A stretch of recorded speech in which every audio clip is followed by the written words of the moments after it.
IPL 2025 వేలంలో భాగంగా హైదరాబాద్ జట్టు కీలక ప్లేయర్లను దక్కించుకుంది. వీరిలో team India fast bowler Mohammed Shami కూడా ఉన్నాడు. అయితే షమీ గత ఏడాది కాలంగా గాయంతో బాధపడుతున్నాడు. శస్త్రచికిత్స కూడా చేయించుకున్నాడు.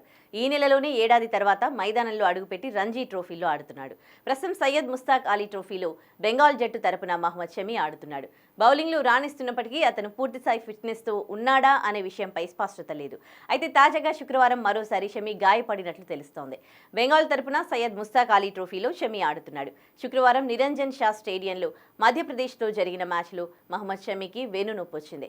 ఇన్నింగ్స్ చివరి ఓవర్ బౌలింగ్ చేస్తూ ఉండగా షమీ బంతిని ఆపేందుకు ప్రయత్నించి కింద పడ్డాడు. పడిపోయిన తర్వాత షమీ అసౌకర్యంగా కనిపించాడు. దీంతో వైద్య చికిత్స అనంతరం షమీ లేచి తన ఓవర్ పూర్తి చేశాడు. 2023 వన్డే ప్రపంచ కప్ ఫైనల్లో మహ్మద్ షమీ టీమిండియాకు చివరి మ్యాచ్ ఆడాడు.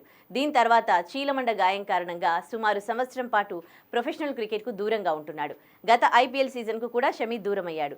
షమీ ఫిట్నెస్తో ఉన్నాడని, ఆస్ట్రేలియా టూర్కి వెళ్తాడని ఇటీవల వార్తలు వచ్చినప్పటికీ పూర్తి స్థాయిలో గాయం నుంచి కోలుకోకపోవడంతో అతన్ని ఆస్ట్రేలియా టూర్కు పంపించేందుకు బీసీసీఐ వెనకడుగు వేసింది. దీంతో ప్రస్తుతం రంజీల్లో ఆడుతున్నాడు. తాజాగా మరోసారి అతను గాయపడడంతో వచ్చే ఐపీఎల్ టోర్నీకి ఏ మేరకు అందుబాటులో ఉంటాడనే అంశం ఎస్ఆర్హెచ్ ఫ్యాన్స్ను ఆందోళనకు గురిచేస్తోంది.